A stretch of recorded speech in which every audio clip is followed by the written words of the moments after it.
Hello students, welcome to ஃபர்கர் academy. நான் உங்கள் பாலபஸ்ரன். இன்றைக்கி டிஎன்பிசி குரூப் 2 குரூப் டிஏக்கான ஃபுல் டீட்டெயில்ஸ் இந்த வீடியோவில் டீட்டெயிலில் பார்ப்போம். அதற்கு முன்னாடி நம்ம குரூப் 2 குரூப் டிஏக்கு ஒரு பேட்ச் போட்டிருக்கோம். அந்த வீடியோட லிங்க் கீழே டிஸ்கிரிப்ஷனில் கொடுக்குறேன். எல்லோரும் அந்த வீடியோ பாருங்கள். பார்த்துட்டு உங்களுக்கு விருப்பம் இருந்தால் அந்த பேட்சில் ஜாயின் பண்ணிக்கோங்க. நிச்சயம் ரொம்ப யூஸ்ஃபுல்லாக இருக்கும். 100% ப்ரிலிம்ஸ் ஈஸியாக பாஸ் ஆகவும் முடியும். ஓகே, இன்றைக்கி வீடியோவில் போவோம். ஃபஸ்ட்டு பார்த்திங்கன்னா குவாலிஃபிகேஷனில் நிறைய பேருக்கு ஒரு சில டவுட் இருக்கும்.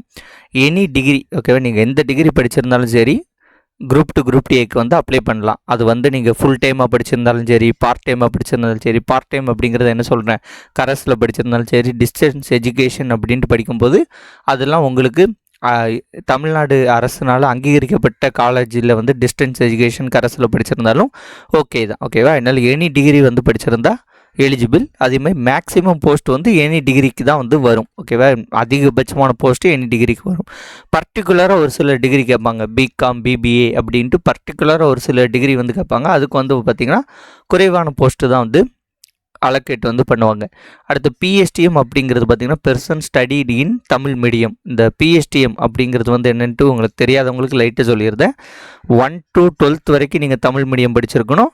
அண்ட் காலேஜோடைய டிகிரி, ஓகேவா, காலேஜோட டிகிரி பார்த்திங்கன்னா நீங்கள் தமிழ் மீடியம் வச்சுருக்கணும். ஸோ பிஎஸ்டிஎம் தமிழில் வச்சுருந்தீங்கன்னா அட்வான்டேஜ், இல்லைன்னா ஒன்றும் பிரச்சனை கிடையாது. வச்சுருந்தா அட்வான்டேஜ் அப்படின்ட்டு நான் சொல்கிறேன். இதற்கு நீங்கள் ஃபஸ்ட்டு ஒரு டிகிரி இங்கிலீஷில் படித்து முடிச்சிட்டிங்க, அதுக்கப்புறம் தமிழில் டிகிரி போட்டிருந்தாலும் ஒன்றும் பிரச்சனை கிடையாது. பிஎஸ்டிஎம் இருக்குன்னா அட்வான்டேஜ் உண்டு, ஓகேவா. அடுத்த நிறைய பேர் கேட்ட ஒரே கொஸ்டின் என்னென்னு பார்த்தீங்கன்னா இதுதான், ஃபைனல் இயர் ஸ்டூடெண்ட் அப்ளை பண்ணலாமா?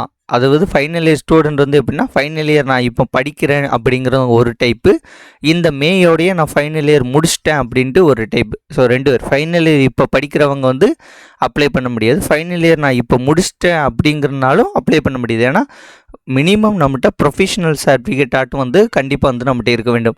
இது வரைக்கும் அப்படி தான் இருந்துச்சு. வேணால் நோட்டிஃபிகேஷன் வரும்போது என்ன சொல்கிறாங்க, குரூப் 2 குரூப் டி நோட்டிஃபிகேஷன் வரும்போது நம்ம வெயிட் பண்ணி பார்க்கலாம் என்ன சொல்கிறாங்க அப்படின்ட்டு. மேக்ஸிமம் ஃபைனல் இயர் எலிஜிபிள் இல்லைங்கிறது மாதிரி தான் சொல்லுவாங்க. ஸோ வெயிட் பண்ணி வேணால் பார்க்கலாம். ஒரு வேலைக்கு இல்லை ஃபைனல் இயர் முடித்தவங்க எழுதுங்க, இல்லைன்னா ஃபைனல் இயர் படிக்கிறவங்களும் எழுதுங்கன்ட்டு சொன்னாலும் சொல்லலாம். அது நோட்டிஃபிகேஷன் வந்த பிறகு தான் அது நம்ம உறுதியாக சொல்ல முடியும். ஸோ அது வரைக்கும் கொஞ்சம் வெயிட் பண்ணுங்கள். சேலரி பார்த்திங்கன்னா குரூப் 2க்கு 36,000, அதாவது 37,000 1,35,000 வரைக்கும் கிட்டத்தட்ட சேர்ந்தோடனே 40,000 கிட்ட கிடைக்கும். குரூப் 2க்கு 20,000 75,000 வரைக்கும் போகுங்கிறாங்க. இது கிட்டத்தட்ட 25,000 மேலே வரும். இதில் வந்தாட்டி பார்த்திங்கன்னா இல்லை நமக்கு 2 இதுக்குமே இன்டர்வியூ கிடையாது. 2ஏக்கு எப்போவுமே இன்டர்வியூ இருக்காது. இந்தாட்டி 2க்கு இன்டர்வியூ கிடையாது. No interview, interview mark interview கிடையாது அப்படின்ட்டு டிஎன்பிசிலேருந்து சொல்லிட்டாங்க. அடுத்த ஏஜ் லிமிட் அப்படின்ட்டு பார்த்தீங்கன்னா இது ரொம்ப முக்கியமானது. நிறைய பேர் எனக்கு ஏஜ் லிமிட் இருக்கான்னு கேட்பீங்க. ஓசி அப்படின்னு சொல்லுவாங்களே, ஓசி அல்லது ஜென்ரல், ஓகேவா, அப்படி சொல்லக்கூடியவங்களுக்கு மட்டும்தான் ஏஜ் லிமிட் உண்டு, ஓகேவா. அதர் கம்யூனிட்டி அல்லது ஜென்ரல் அப்படின்னு சொல்லக்கூடியவங்களுக்கு மட்டும்தான் ஏஜ் லிமிட் உண்டு. அது பார்த்திங்கன்னா 32 அப்படிங்கிறது இந்த டேட்டு தான் மேக்ஸிமம் கொடுப்பாங்க. நோட்டிஃபிகேஷன் வந்த பிறகு தான் கன்ஃபர்மேஷன் ஆகும். மேக்ஸிமம் இந்த டேட்டு தான் கொடுப்பாங்க. 1/7/2024 அந்த டேட்டுக்கு, அந்த டேட்டில் உங்களுக்கு 32 வயசு கம்ப்ளீட் ஆகியிருக்க கூடாது, ஓகேவா. அப்படி கம்ப்ளீட் ஆகலைன்னா 31 வயசுனாலும் கூட அப்ளை பண்ணலாம். கம்ப்ளீட் ஆகிட்டுன்னா அப்ளை பண்ண முடியாது. இதில் 18 இவனுக்கு ஏன் கொடுத்துருக்கானுங்கன்னே தெரியாது. 18 வயசில் யார் டிகிரி முடிக்க முடியும்? டிகிரி முடிக்கவே 20-21 வயசு ஆகிரும். அதனால் 18ன்னு இவனுக்கு சும்மா கொடுத்துருப்பானுங்க. அதனால் அதை நம்ம பார்க்க வேண்டாம். அதேமாதிரி அதர்ஸ், ஓகேவா, ஜென்ரல் கேட்டகரியை தவிர மற்றவர்கள் பிசி முஸ்லீம், எம்பிசி, ஓகேவா. அதர்ஸ்னால் இதான் MBC, DNC, SC, SCA, ST அப்படின்ட்டு சொல்லக்கூடிய எல்லா கம்யூனிட்டிக்கும் என்னது ஏஜ் லிமிட் கிடையாது. நீங்கள் டிகிரி படிச்சிருந்தா போதும். ஏஜ் லிமிட் மற்ற கம்யூனிட்டிக்கு கிடையாது. எப்போனாலும் எத்தனை வயசுலனாலும் இந்த எக்ஸாம்ஸ் எழுதலாம். அதுக்குண்டு எத்தனை வயசு இருக்குன்ட்டு ரொம்ப நாள் எழுதாதீங்க. சீக்கிரம் வேலையை முடிச்சுட்டு வாழ்க்கையில் அடுத்த வேலைக்கு போங்க. 59 வயசு வரைக்கும் கொடுப்பாங்க, இல்லைனா 60 வயசு வரைக்கும்ட்டு கொடுப்பாங்க. எல்லாமே இந்த டேட்டில் தான் இருக்கும், ஓகே. 1/7/2024 படி இந்த ஏஜ் கம்ப்ளீட் ஆகி இருக்கக்கூடாது அப்படின்ட்டு சொல்லுவாங்க. வேக்கன்சியை பொறுத்த வரைக்கும் உங்களுக்கு 2030 வேக்கன்சின்னு சொல்லியிருக்காங்களா. ஸோ 2000+ வேக்கன்சி நோட்டிஃபிகேஷன் வரும்போது கிளியர் வியூ கிடைக்கும். இல்லை குரூப் 2 வேக்கன்சி கண்டிப்பாக குறைவாக தான் இருக்கும். ஒரு 100 வேக்கன்ட் கிட்ட தான் இருக்கும். குரூப் 2A பார்த்திங்கன்னா ஒரு 1900 வேக்கன்ட் கிட்ட இருக்கும் அப்படின்ட்டு நான் எதிர்பார்க்குறேன். இது வந்து உங்களுக்கு ப்ரிலிம்ஸ் டு மெயின்ஸுன்னு 2 எக்ஸாம் இருக்கும். ஓகே, வேகன்சி இது ப்ரிலிம்ஸ் ஃபஸ்ட்டு நடக்கும். அந்த ப்ரிலிம்ஸ்லேருந்து பார்த்திங்கன்னா உங்களுக்கு மெயின்ஸுக்கு 1:10 ரேஷியோவில் வந்து ஆட்களை வந்து எடுப்பாங்க. 1:10 ரேஷியோவில் எடுக்கும்போது 2000 வேக்கண்ட்டுக்கு ஒரு 20,000 பேரை வந்து செலக்ட் பண்ணுவாங்க. ஸோ 20,000 பேரில் நம்ம போவது வந்து கொஞ்சம் எளிமையான காரியம் தான். அதனால் வந்து நீங்கள் கொஞ்சம் நல்லா ப்ரிப்பேர் பண்ணாலே 20,000க்குள்ளே வந்து நம்மளால் போக முடியும். அடுத்து ரிசர்வேஷன் பற்றி நிறைய புது ஆட்களுக்கு தெரியாது. ஸோ ரிசர்வேஷனை கொஞ்சம் பார்த்து வச்சுக்கோங்க. தமிழ்நாடு ரிசர்வேஷன் சிஸ்டம் வந்து 69%, அதில் ஜென்ரல் 31% இருக்குல்ல. இதில் வந்து எந்த கம்யூனிட்டினாலும் போட்டி போடலாம். அதர் கம்யூனிட்டி, ஓசி கம்யூனிட்டியும் போட்டி போடலாம். பிசி முஸ்லீம், எம்பிசி, எஸ்சி எஸ்டின்ட்டு யாருனாலும் போட்டி போடலாம். இது வந்து மெரிட் லிஸ்ட்டு. யார் ஃபஸ்ட்டு மார்க் எடுக்கிறாங்களோ அவங்க வந்து இதில் வந்து போஸ்டிங் எடுத்துக்கலாம். பிசிக்கு வந்து 26.5%, பிசி முஸ்லீமுக்கு 3.5%, எம்பிசிக்கு வந்து டிஎன்சிக்கு வந்து 20%, எஸ்சிக்கு 15%, எஸ்சிக்கு வந்து 3%, எஸ்டிக்கு வந்து 1% அப்படின்ட்டு 69% வந்து பிரிச்சிருப்பாங்க. இது போக பிஎஸ்டிஎம் 20% அப்படின்ட்டு இருக்குல்ல. இது வந்து குரூப் 2 குரூப் டிஏல எப்போவுமே ஒரு இம்பார்ட்டன்ட் ரோல் வந்து பண்ணும். ஏன்னா டிகிரி வந்து தமிழில் முடித்தவர்கள் குறைவாக தான் இருப்பாங்க. அந்த சர்டிஃபிகேட் வச்சுருக்கிறவங்களுக்கு கண்டிப்பாக வந்து ஒரு இம்பார்ட்டன்ட் ரோல், ஒரு அட்வான்டேஜ் வந்து உண்டு.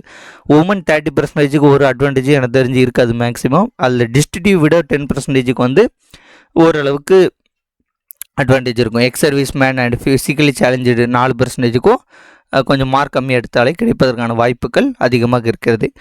இது புரிஞ்சுக்கோங்க. இது வந்து எப்படின்னா உங்கள் கம்யூனிட்டிக்கும் ஜென்ரலுக்கும் தான் வந்து காம்படிஷன் இருக்குமே தவிர, இப்போ ஒரு 100 வேக்கண்ட்டு பிசிக்கு ஒதுக்கியிருக்காங்கன்னா பிசியில் உள்ள 100 பேரும் போய் ஜென்ரலில் எடுத்துட்டாங்கன்னு வைங்களேன், 100 பேர் எடுக்க மாட்டாங்க, ஒரு 50ன்னு வச்சுக்கணும். ஒரு 50 பேர் போய் 100 வேக்கண்ட் ஒதுக்கியிருக்காங்க, 50 பேர் ஜென்ரலில் எடுத்துட்டாங்கன்னா கீழே ஒரு 50 இருப்பாங்கள்ல பிசிலேயே. மொதல் 100 ரேங்க்கில் இது பிசிக்கு ஒதுக்குறாங்க, அதில் மொதல் 50 ரேங்க் ஜென்ரலில் எடுத்துட்டாங்கன்னா 150வது ரேங்க் வரைக்கும் கூட ஒரு 50 கீழே இருந்து எடுப்பாங்க. ஸோ அந்தந்த கம்யூனிட்டிக்குள்ளேயும் ஜென்ரலில் எடுக்கிறத பொறுத்து தான் காம்படிஷன் இருக்குமே தவிர மற்ற கம்யூனிட்டி கூடலாம் காம்படிஷன் இருக்காது. அதனால தான் வந்து மார்க் வந்து வேரி ஆகும். ஒருத்தர் கம்மியாக எடுத்திருந்தால் கிடைக்கும், ஒருத்தர் கூட எடுத்திருந்தால் கிடைக்காது. ஸோ டிஃப்ரென்ஸ் ஆஃப் ஒப்பீனியன் வந்து இந்த ரிசர்வேஷனால் ஏற்படும். ஓகேவா? அது ரிசர்வேஷனோட இது எல்லாருக்கும் எல்லாம் கிடைக்கணுங்கிறதுக்காண்டி அது பாலிசி வச்சுருக்காங்க. அது ஒன்றும் பிரச்சனை கிடையாது. Okay, cut off. ஓகே, இந்த ப்ரிலிம்ஸில் நான் பாஸ் பண்ணணும். ப்ரிலிம்ஸ் டு மெயின்ஸ் போவதற்கு நான் எவ்வளோ கட் ஆஃப் எடுக்கணும்னு பார்த்தீங்கன்னா, ஓகே அதுக்கு முன்னாடி நம்ம இதை பார்ப்போம். இப்போ ப்ரிலிம்ஸில் வந்து பார்த்திங்கன்னா 100 கொஸ்டின் தமிழ். ஓகேவா? ப்ரிலிம்ஸில் தமிழ் 100 கொஸ்டின், மேக்ஸ் வந்து 25 கொஸ்டின், ஜிஎஸ் வந்து 75 கொஸ்டின், மொத்தம் 200 கொஸ்டின்ஸ் வந்து இருக்குது. இதை எப்படி ப்ரிப்பேர் பண்ணணும், ப்ரிப்பரேஷன் ஸ்ட்ராட்டஜி ஒரு வீடியோ போட்டிருக்கேன். அந்த வீடியோட லிங்க் வந்து கீழே டிஸ்கிரிப்ஷனில் கொடுக்குறேன், அதை பாருங்கள். ரொம்ப யூஸ்ஃபுல்லாக இருக்கும். இப்போ இதை கட் ஆஃப் வந்து எப்படின்னு நான் உங்களுக்கு ஒரு சொல்கிறேன். நீங்கள் தமிழ் இருக்குல்ல, தமிழில் வந்து பார்த்திங்கன்னா 95 வந்து டார்கெட்டை வைங்க. மேக்ஸில் வந்து ஒரு 22 அப்படிங்கிறத டார்கெட் வைங்க. ஜிஎஸ் அப்படிங்கிறதுல ஒரு 50ங்கிறத டார்கெட்டை வைங்க. ஓகேவா? 115, 165, 167 வருதா? ஓகே, உங்களோட ஏம் அப்படிங்கிறது வந்து பார்த்திங்கன்னா 165லேருந்து 170 வரைக்கும் இருக்கணும். 170 ப்ளஸ்னே ஏம் வைங்க. ஓகேவா? ஆனால் கட் ஆஃப் அப்படிங்கிறது எனக்கு தெரிஞ்சு எவ்வளோ வரும்னு பார்த்தீங்கன்னா ஒரு 155 ப்ளஸ் எடுத்திங்கன்னா ஒரு சேஃப் ஜோனுக்கு போகலாம். அது வந்து இப்போவே வந்து 100% சொல்ல முடியாது, அதையும் வந்து நான் சொல்லியிருந்தேன். ஓகே, கொஸ்டின் பேப்பர் எப்படி இருக்குது, வேக்கன்சி எவ்வளோ வருது, அதெல்லாம் பொறுத்து தான் எந்தெந்த யார் எப்படி இது பண்ணுறா அப்படிங்கிறத பொறுத்து தான் வந்து வரும். அதை நான் ஒன்றும் சொல்ல. ஆனால் 165ங்கிறது சேஃப் ஜோனாக இருக்கும். ஆனால் 155 எடுக்கணுன்னாலே நீங்கள் 170க்கு ஏம் பண்ணால்தான் 155 ப்ளஸ் வந்து எடுக்க முடியும். அந்த ப்ரெஷர் ஹேண்ட்லிங்கில் எல்லாம் பண்ணி எடுக்க முடியுங்கிறத அண்டர்ஸ்டாண்ட் வந்து பண்ணிக்கோங்க. ஓகேவா? இதை கட் ஆஃப்னு நினைக்காதீங்க, 170ங்கிறத கட் ஆஃப்னு நினச்சிட்டு படிங்க, கண்டிப்பாக ப்ரிலிம்ஸ் பாஸ் பண்ணலாம். அதே மாதிரி ஓகே, அடுத்து இன்னொரு விஷயத்தை அடுத்து சொல்கிறேன். ஓகே, ப்ரிலிம்ஸ் இருக்குது. ப்ரிலிம்ஸ்லேருந்து மெயின்ஸ்க்கு ஒரு 20,000 பேர் இருக்காங்க. மெயின்ஸ் வந்து 2 தான் இருக்குது. குரூப் 2க்கு ஒரு மெயின்ஸு, குரூப் 2ஏக்கு மெயின்ஸு. இதில் எது ஃபஸ்ட் நடக்கும், எப்படி நடக்குங்கிறதுலாம் இனிமேல் தான் சொல்லுவாங்க, எந்த டேட் அப்படிங்கிறதெல்லாம். இல்லை பேப்பர் 1 அப்படின்னு பார்த்தீங்கன்னா மெயின்ஸுக்கு வந்து பார்த்திங்கன்னா பேப்பர் 1 பேப்பர் 2 அப்படின்ட்டு 2 இது இருக்குது. அதேமாதிரி இந்த ப்ரிலிம்ஸ் மார்க்கை வந்து எடுத்துக்கிட மாட்டாங்க. இது வந்து ஜஸ்ட்டு ப்ரிலிம்ஸ் டு மெயின்ஸ் வந்து போவதற்கு தானே தவிர இதோடைய மார்க் வந்து கன்சிடர் வந்து எங்கேயுமே பண்ண மாட்டாங்க. இதோட வந்து இது முடிச்சு நீங்கள் நல்ல மார்க் எடுத்திருந்தீங்கன்னா மெயின்ஸுக்கு போவீங்க, அவ்வளோதான். ஓகேவா? அதுக்கப்புறம் இந்த மார்க் வந்து யூஸ் ஆகாது. அதே மாதிரி நீங்கள் டாப் ரேங்க்கில் எடுக்கிறீங்க, ப்ரிலிம்ஸ்லேயே வந்து டாப் மார்க் எடுக்கிறீங்கன்னா நீங்கள் 2 எக்ஸாமே வந்து எழுத முடியும். குரூப் 2 எழுத முடியும், குரூப் 2 எழுத முடியும். அது நோட்டிஃபிகேஷன் வந்த பிறகு நமக்கு அஃபிஷியலாக வந்து தெரியும். டாப் மார்க் வரல, அடுத்த ரேஞ்சில் தான் மார்க் வருதுன்னா 2A மட்டும் எழுத முடியும். ஓகேவா? இந்த மாதிரி தான் வந்து இருக்கும். இல்லை மெயின்ஸில் வந்து பார்த்திங்கன்னா உங்களுக்கு 2 பேப்பர் இருக்குது. பேப்பர் 1 வந்து தமிழ் எலிஜிபிலிட்டி டெஸ்ட்டு, தமிழ் தகுதி தேர்வு. இது வந்து டிஸ்கிரிப்டிவ் டைப்பில் இருக்கும். இது ஈஸியாக தான் இருக்கும். 100 மார்க் கேட்பாங்க. அதில் ஒரு 40% மார்க் எடுத்தால் நம்ம வந்து பாஸ். இதில் வந்து ஒன்றும் பிரச்சனை கிடையாது. இல்லை எல்லாருமே பாஸ் ஆயிடுவாங்க. ஜஸ்ட் வந்து பார்த்தாலும் வந்து போடும்பான்னு. பேப்பர் 2 தான் முக்கியமானது. பேப்பர் 2 பொறுத்த வரைக்கும் குரூப் 2க்கு வந்து பார்த்திங்கன்னா டிஸ்கிரிப்டிவ் டைப் எழுத வேண்டியதாக வந்து இருக்கும். இதில் 7 யூனிட் இருக்குது. ஓகேவா? இந்த 7 யூனிட்டும் வந்து பார்த்திங்கன்னா இந்தியா மற்றும் தமிழ்நாடு ரெண்டையும் சேர்த்து படிக்கிறது மாதிரி இருக்கும். இந்த 7 யூனிட்டும் இதில் உள்ள ஒரு 5 யூனிட்டை தான் இங்கே வச்சுருப்பாங்க. எங்கள் குரூப் 2A வச்சுருப்பாங்க. ஆனால் இது வந்து பார்த்திங்கன்னா இதுவும் டிகிரி ஸ்டாண்டர்டு தான், இதுவும் டிகிரி ஸ்டாண்டர்டு தான். ஆனால் இதில் வந்து உங்களுக்கு தமிழ்நாடு ரிலேட்டடாக தான் படிக்கிறது மாதிரி இருக்கும். இதில் இந்தியா வந்து மேக்ஸிமம் கொடுத்துருக்க மாட்டாங்க. குரூப் 2A தமிழ்நாடு ரிலேட்டடாக வந்து படிக்க முடியிருக்கும். அதேமாதிரி இது வந்து குரூப் 2 வந்து உங்களுக்கு டிஸ்கிரிப்டிவ் டைப் எழுத வேண்டியது. குரூப் டிஏங்கிறது அப்ஜெக்டிவ் டைப். அதாவது நம்ம இப்போ குரூப் 4 எழுதுனோம்ல ஓஎம்ஆர் ஷீட்டில், அதே தான் குரூப் 2Aக்கு ஓஎம்ஆர் ஷீட்டில் எழுத போகிறோம், அந்த டைப் தான். ஸோ இது ரொம்ப ரொம்ப ஈஸியான டைப் தான். ஏன்னா எழுதுறது வந்து எல்லாருக்கும் வராது. ஆனால் அப்ஜெக்டிவ் டைப்புங்கிறது நம்ம ப்ரிலிம்ஸு அப்ஜெக்டிவில் தானே பண்ணி மெயின்ஸுக்கு போகிறோம். அப்போ இது வந்து ஒரு அட்வான்டேஜ். இந்த அட்வான்டேஜை நல்லா யூஸ் பண்ணிக்கோங்க. இது அடுத்த வாட்டிலாம் வைப்பானுங்களான்னு தெரியாது. ஸோ இந்த வாட்டி இந்த குரூப் 2Aக்கு அட்வான்டேஜ் இருக்குது, அதை யூஸ் பண்ணிக்கோங்க. இல்லை ஜிஎஸில் வந்து 5 யூனிட் 100 மார்க்கு, மேக்ஸ் வந்து எஸ்எஸ்எல்சி ஸ்டாண்டர்டு, ரீசனிங்கில் வந்து இருக்குது ஒரு 40 மார்க்கு. இது வந்து ஒரு 27 டாபிக் வந்து இருக்குது. இது ஃபுல்லாகவே வந்து ரீசனிங் தான். ஜிஎஸை பொறுத்த வரைக்கும் ஜிஎஸ் கிடையாது. இது வந்து உங்களுக்கு இது தமிழ் ஆர் இங்கிலீஷ். ஓகேவா? தமிழ் ஆர் இங்கிலீஷ் எஸ்எஸ்எல்சி ஸ்டாண்டர்டில் வந்து இருக்கும். அது குரூப் 2 குரூப் டிஏயில் வந்து பார்ட் ஏ இருக்குல்ல. இப்போ குரூப் 2ல் மட்டும்தான் இங்கிலீஷ் உண்டு, பார்ட் ஏ. ஓகேவா? அந்த பார்ட் ஏ. அண்டு குரூப் 4க்கு வந்து இதுதான் இலக்கணம். ஓகே, இது வந்து பகுதி ஆ. இங்கிலீஷில் வந்து பார்ட் ஏ வரும், தமிழில் வந்து இலக்கணம் வந்து வரும். கிராமர், இங்கிலீஷில் கிராமரு, தமிழில் இலக்கணம் அப்படிங்கிறது ஒரு 60 கொஸ்டினாக இருக்கும். அதேமாதிரி நீங்கள் இந்த இதில் வந்து தமிழும் சூஸ் பண்ணலாம், இங்கிலீஷும் சூஸ் பண்ணிக்கலாம். ஏதாவது ஒரு லாங்குவேஜ், அது மெயின்ஸ்னாலும் சரி. அதே மாதிரி ப்ரிலிம்ஸை வந்து நீங்கள் general Tamil and general English general Tamil and general studies வந்து எழுதிக்கிட்டு மெயின்ஸ் வந்து பார்த்திங்கன்னா நீங்கள் 2 லாங்குவேஜில் எந்த லாங்குவேஜ்னாலும் எழுதலாம்.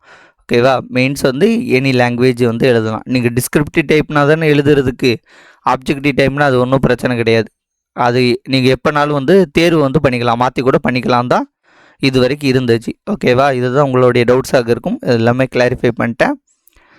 வேறு ஏதோ ஒன்று சொல்லணும்னு நினச்சேனே. ஓகே, இந்த மெயின்ஸை பற்றியில் இப்போவே வந்து ரொம்ப ஒரி பண்ண வேண்டாம். ஏன்னா மெயின்ஸுக்கு டைம் இருக்காது. மெயின்ஸை படிங்கம்பாங்க. அப்படிலாம் டிஎன்பிஎஸ்சி ஒன்றும் வேகமாக செயல்படாது. செப்டம்பர் மாதம் உங்களுக்கு ப்ரிலிம்ஸ் முடியுதுன்னா இதோட ரிசல்ட் அப்படிங்கிறதே ஃபெப்ரவரி ஆர் மார்ச்சில் தான் விடுவாங்க. ப்ரிலிம்ஸ் ரிசல்ட்டே அங்கேருந்து ஒரு 3 to 4 months இருக்கும். June month. ஓகேவா? இங்கே தான் வந்து மெயின்ஸ் வந்து நடக்கும். அப்போ இதிலேருந்து இதுக்கு வந்து பார்த்திங்கன்னா கிட்டத்தட்ட 9 month இருக்குது. 9 மாதத்துலலாம் இந்த மெயின்ஸ் படிப்பதற்கு ஒன்றும் கிடையாது. ஓகேவா? ஆல்ரெடி நம்ம தமிழ் ஆர் இங்கிலீஷில் பார்ட் ஏ படித்து தான் வச்சுருப்போம். மேக்ஸில் ரீசனிங் டாபிக் மட்டும் இருக்குது. இந்த ஜிஎஸில் வந்து பார்த்திங்கன்னா 50% வந்து ஆல்ரெடி படித்து தான் வச்சுருப்போம். அதனால் இது ஒன்றும் பெருசு கிடையாது. அதனால் ஃபஸ்ட்டு ப்ரிலிம்ஸை அப்போ ஃபோக்கஸ் பண்ணுங்கள். ப்ரிலிம்ஸில் ஃபோக்கஸ் பண்ணி ப்ரிலிம்ஸ் பாஸ் பண்ணணும். ப்ரிலிம்ஸ்க்கு ஒழுங்காக படிக்காமல் மெயின்ஸுக்கெலாம் ப்ரிப்பேர் பண்ணிட்டு இருப்பது என்னை பொறுத்த வரைக்கும் நாட் அட்வைசபிள். இந்த வீடியோ உங்களுக்கு பிடிச்சிருந்தால் உங்கள் ஃப்ரெண்ட்ஸ்க்கு ஷேர் பண்ணுங்கள். நம்ம பேட்ச் வீடியோ போட்டிருக்கோம், அதோட லிங்க் கீழே டிஸ்கிரிப்ஷனில் கொடுக்குறேன், பாருங்கள். ப்ரிப்பரேஷன் ஸ்ட்ராட்டஜி வீடியோ லிங்க்கும் கீழே டிஸ்கிரிப்ஷனில் கொடுக்குறேன், பார்த்துட்டு விருப்பம் உள்ளவர்களும் ஜாயின் பண்ணிக்கோங்க. இந்த வீடியோ உங்களுக்கு பிடிச்சிருந்தால் உங்கள் ஃப்ரெண்ட்ஸ்க்கு ஷேர் பண்ணுங்கள். தேங்க்யூ. வேறு ஒரு வீடியோன்னு சந்திப்போம். நன்றி, வணக்கம், பாய்.